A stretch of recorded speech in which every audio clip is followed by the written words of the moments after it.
Il s'est fait opérer d'une occlusion intestinale lundi il y a 8 jours et il a le ventre qui a été ouvert sur 15 centimètres. J'aime bien ces petites synchronicités du matin. Ce matin, j'étais en train de travailler me forme actuellement sur les pratiques corporelles qui permettent de mieux gérer les traumatismes et surtout le stress post-traumatique. Et en fait, Sparrow est venu me voir avec le dos rond, les pattes arrière qui tremblent, etc. Il s'est fait opérer d'une occlusion intestinale lundi il y a 8 jours et il a le ventre qui a été ouvert sur 15 centimètres. Et donc là, il vient me voir à nouveau en tremblant des pattes arrière et avec le dos rond. Et je me suis dit, tiens, qu'est-ce que je peux faire pour le soulager et qui serait en lien finalement avec ce que j'ai appris sur comment soulager le traumatisme, hein, puisqu'une opération, ça reste un traumatisme, et qui plus est fortement corporel. Et donc, dans un premier temps, j'ai commencé par lui faire un petit câlin. Et puis je me suis dit, mince, je pourrais peut-être lui faire autre chose. J'ai trouvé un reste de granulés d'arnica contre la douleur. Je me suis dit qu'une bouillotte pouvait lui faire du bien aussi. Donc je lui ai demandé de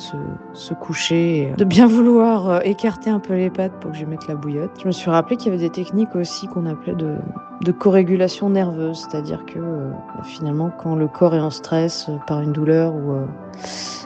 notamment, et puis une douleur entre autres qui est liée à une opération, et le corps il avait besoin d'évacuer le trauma de cette opération. Donc le tremblement des pattes finalement il est pas anodin. Ça peut être simplement le corps qui cherche à finir sa réponse de fuite au traumatisme, plutôt que de moi ressentir qu'il n'était pas bien et donc quelque part me mettre au diapason de son système nerveux qui vibre de la douleur et du stress, de pouvoir lui amener finalement travailler sur mon système nerveux pour que mon système nerveux se calme et lui amène de l'apaisement. C'est ce que j'ai fait. J'ai pris le temps de faire des expirations plus longues que des inspirations, de lui attraper la patte pendant qu'il était à côté de moi et de serrer fort, très doucement cette patte pendant l'expiration, puis de relâcher très doucement pendant l'inspiration plus courte, etc.